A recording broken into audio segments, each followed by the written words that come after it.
Our next inductee into the Consumer Watchdog Hall of Fame, unfortunately, is going to be inducted posthumously. Consumer Watchdog lost a dear and special friend this year when Wally Marks died. His email handle was Happy Wally, and if you knew Wally, he was a happy man. It's the kind of happiness you get from living your life in the pursuit of justice. A lot of his happiness, too, came from his wife and partner of 50 years, Susie Marks, who's with us tonight.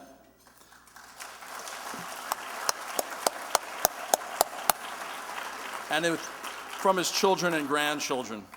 Wally also had a very unique goal. He tried to give all of his considerable real estate fortune away before he died. And I think he was successful. He was a sweet man. A quiet man, one who came around to the office twice a year for lunch or breakfast, and he always had a big check and a list of questions about one of our missives in the paper or on TV, and we talked about how we could get the political change we desired.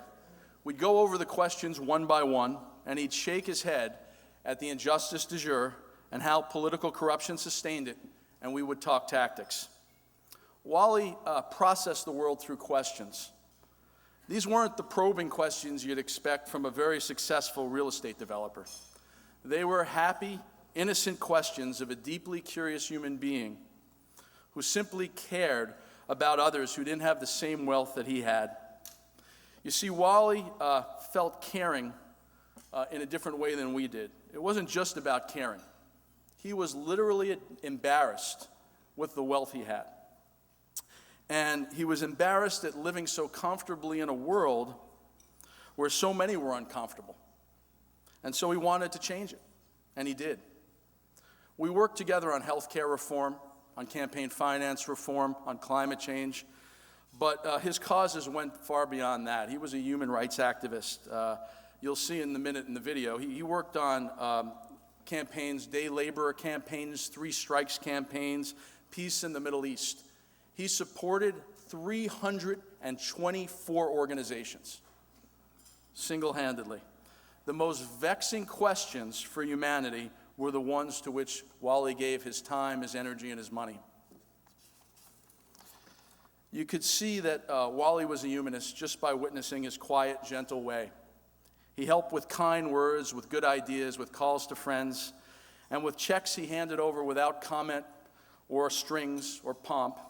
He and Susie opened their home to connect people who would never be connected without them. And I'm not just talking about the east and west side of Los Angeles.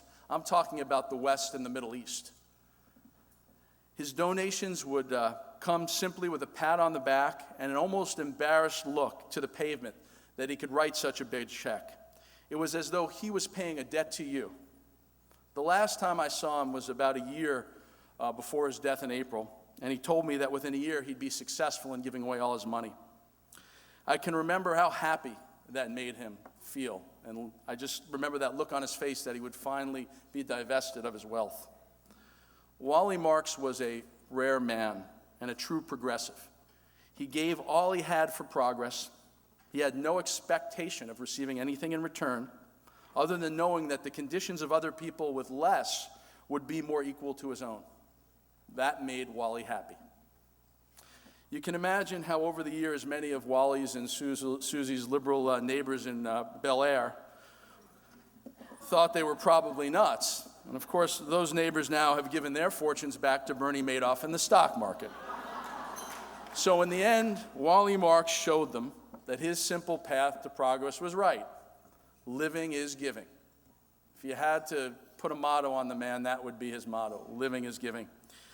At his funeral, you could see the results of those good works because easily 1,500 to 2,000 people turned out to his funeral. I think it shocked even his own family. They expected a couple of hundred. People they'd never known, people he'd helped.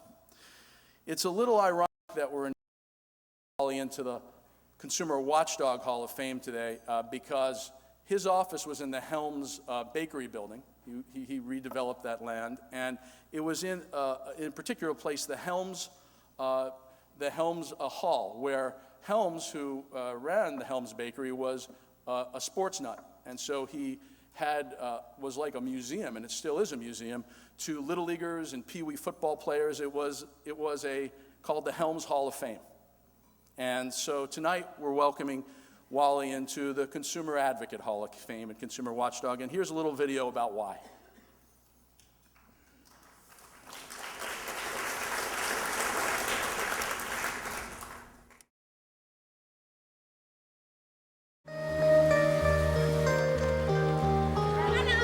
Hello. What's your name? Wally. Wally. Yeah. Do you have a son? I have one son and 3 daughters. Did you come from a tradition where your family gave money away? Well, we gave money away to museums. Yeah, and hospitals and museums. And I guess consciously we decided that we're funding grassroots organizations in all cases. I feel like a custodian of a certain amount of money, and it was made with my help, I suppose, because our company started in 1928, and I came with my dad in 58, and then my son came with me in 88, and now with my son being able to do such a wonderful job, I've been able to pull away totally and involve myself in giving money away. We both came from very politically conservative families. Oh, you did? Very. And I remember when I married you, and then when you decided it would be good if we joined a temple, and because you played tennis with Leonard Bierman, we should look into that temple. And he gave us a sense of feeling for the underdog and for justice, economic and social and political justice, and I think that we took that to heart. I mean, Wally and Susie have never been good at defending themselves for long against the demands of conscience. And she and Wally have made their home the locus of the work of so many organizations that have to do with diminishing the store of agony in the world. And because I'm in the real estate business, it was very interesting for me to understand that when the city subsidizes projects, it's important that the people in the city who are being sometimes displaced, that the city returns some of that, or the developer returns some of that. I worked with Lane for a while. I went down to their office and I tried to be helpful in some of their projects. We're doing a fundraiser for CISPAS, the coalition in support of the El Salvadorian people, to allow people to run without having to phone for dollars constantly. And we think it's a much more democratic procedure. So when I thought about single payer, and it's another reason to get involved with single payer effort, I got involved with the day laborers to give some kind of organizational effort to bring these people together, to help them learn English, to help them in other skills. this is turning everything on its head, living with Wally, where you see the hope and the possibility and the positive. And it makes me feel more human and better inside. If there is no struggle, there is no progress. Power concedes nothing without demand. And so it's through the funding of grassroots organizations that allow their demands to be made of society and of government. And that's the whole idea. You've got to demand justice.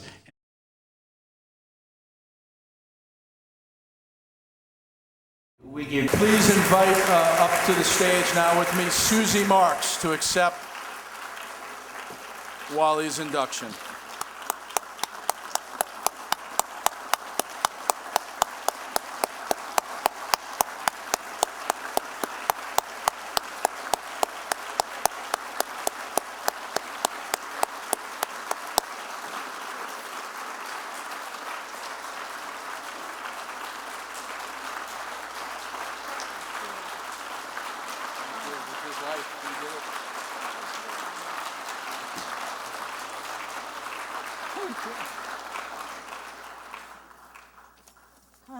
Thank you, Jamie.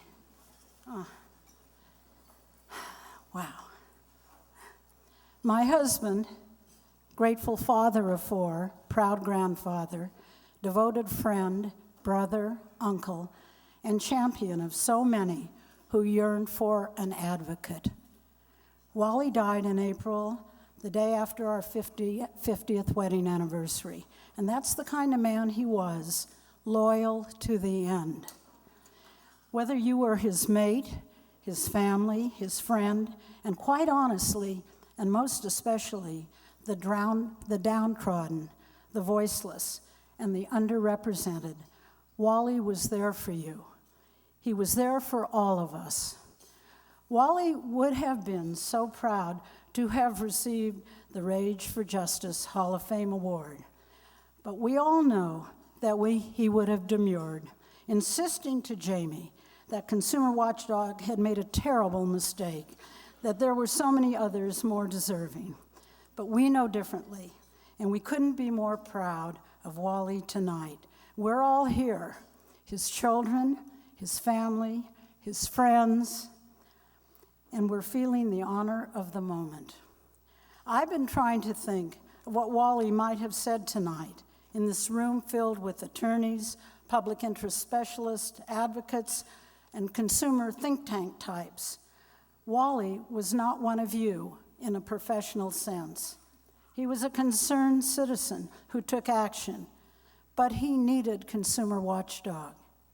He understood the depth of your team of experts, leading consumer advocates, preeminent public interest lawyers, effective grassroots organizers, your brilliant staff, and your board committed to justice and fairness.